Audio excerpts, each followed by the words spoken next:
Hi, what I wanted to talk to you about today is blaggers, which is an expression I use a little bit usually to do with work, and I thought I would check to see whether I was actually using it correctly, whether I had the right definition, so I looked it up online. And it is someone who gets what they want in a clever way and by saying things that are not true. So maybe I'm using it in the right way, maybe I've expanded a little bit. Anyway, I'll go on and explain and you can tell me whether I'm using it correctly or not. Okay, I want to make a distinction at the beginning, and that is between a blagger and blagging. I was having a conversation with one of the Alexes, and what we kind of agreed is blagging can be okay. We all do it a little bit, and sometimes it's necessary. Sometimes you have to tell a little bit, maybe you're going for a job or something like that, you have to tell a wee fib about yourself just to sort of get yourself through the door. So I think it's acceptable that it's something not everyone does, but a lot of us do, and that's okay. What the difference here is, where someone is a blagger, that's what they are about basically. So they're using that as their technique to get ahead in life or to get ahead at work, and that's their modus operandi. Okay, now I think that if someone is doing that, I mean, it can have a destructive impact. I mean, it's annoying, if you can spot it, but it can also have a destructive impact, and I'm going to go on and maybe try and explain where that has happened, or an example where I've seen that happen anyway.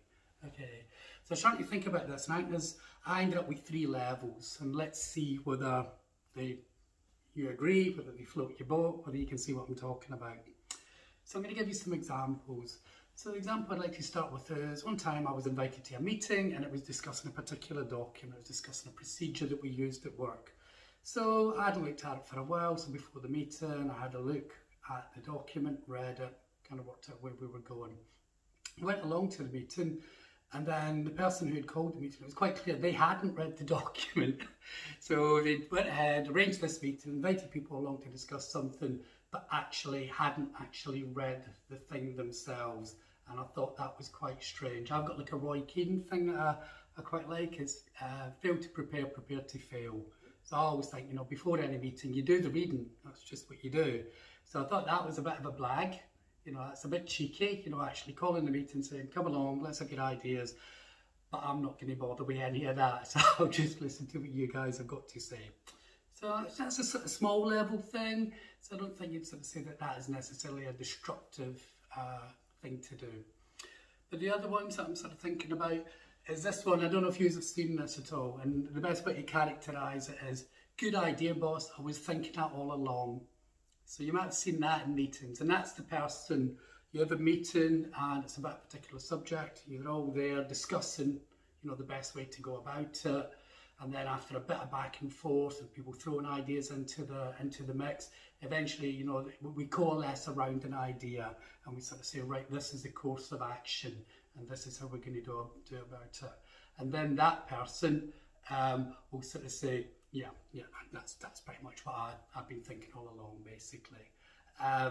So they're never sort of taking credit for something that they've not contributed to. They've just sat there quietly while everyone else works it out, but then sort of said, well, I'm so wise, I'd already got there, I was just waiting for you lot to catch up on me. The other one that you find with these people was that they tend not to speak in meetings, unless they're asked. So they will do that. They will sit there quietly and let everyone else talk about it. And as I say, at the end, when an idea is decided on, it's like, yeah, I'm glad you have finally caught up with me and come to a conclusion that I had come to ages ago, because I am so wise. Okay, so you might have seen that one.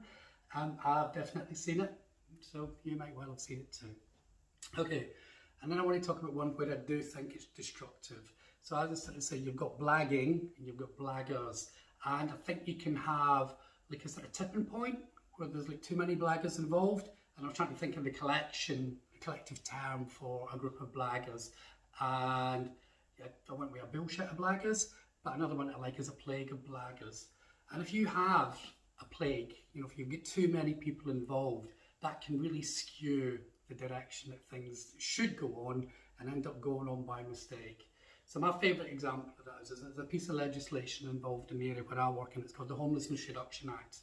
And the Homelessness Reduction Act was quite technical. So basically what it did was, it was an act designed to amend another act. So you had this base piece of legislation, and you had a new piece of legislation on top that just went in and altered and added and amended what was already there.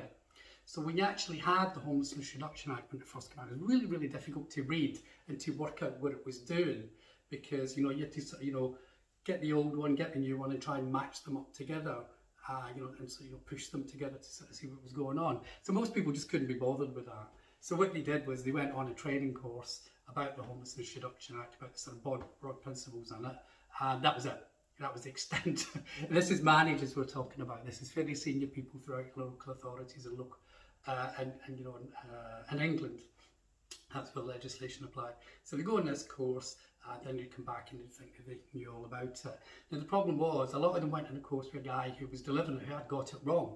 He just misinterpreted the legislation. So he was training all of these people, and everyone was come back and saying, I've got the HRA now. And you're going, but that's what you're talking about, that's not true, that's not correct.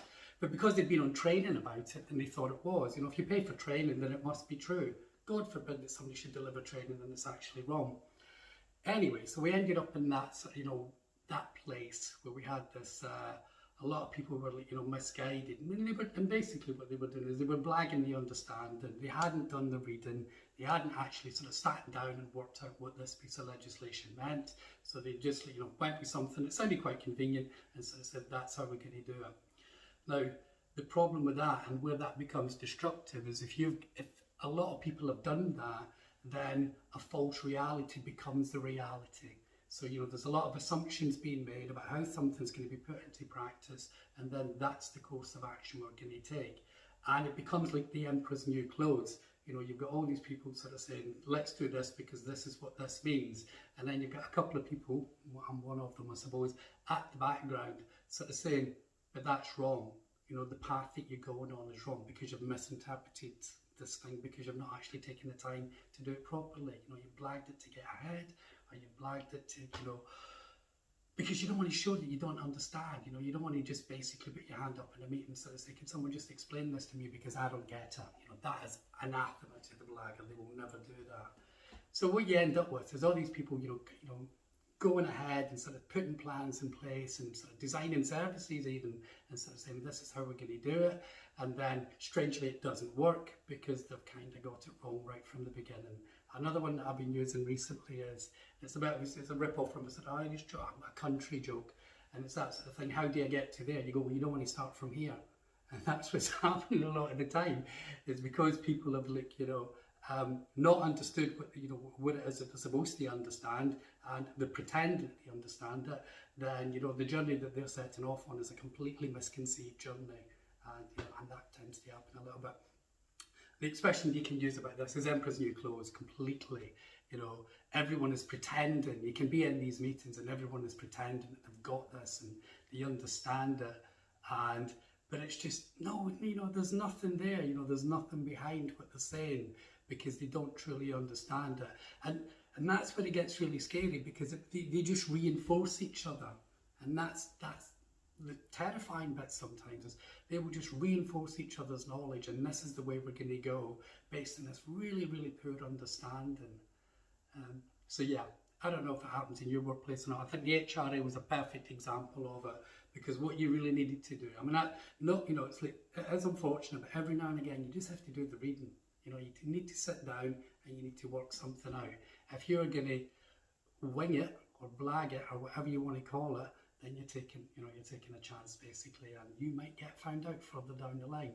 But if everyone's doing it, then it will take longer, and eventually the crash will be even harder when it does come. It's something, as I said, this is a video I wanted to do for a while, because you see it in work. I'm sure, I'm quite old, so I've seen it quite a lot. I'm sure you have seen it in your workplace as well. It's something that seems to be coming back in my workplace a little bit right now. I think a lot of people are thinking about emperor's new clothes at the moment, and there we are. Okay, hope you've enjoyed that. Hope it's stimulated some thought. Maybe it's made you recognise some things. This one I've been thinking about for a while, because it is something we've been talking about, and it's one of the few things where people actually ask me, have you done that video on Blaggers yet? So I thought I'd just get it out of the way. The other people that I talk a lot about at work is I talk about mavericks and divas, and Sometimes they look the same, but there is actually a distinction. Maybe one day I'll do a video about that, how you can tell your difference between your Mavericks and your Divas. Okay, anyway, hope you've enjoyed this. Hope if you have, please give it a like. You know, maybe you want to share it with other people, that'd be great. Hope you've enjoyed the other stuff that I'm doing here. So if you like the channel, please subscribe to the channel. And I hope the sound is okay on this, because I faced some technical problems earlier on, and if I think it's okay, this won't see the light today. If not, I'll probably be doing this all again next weekend. Okay, thanks very much for your time. Bye bye.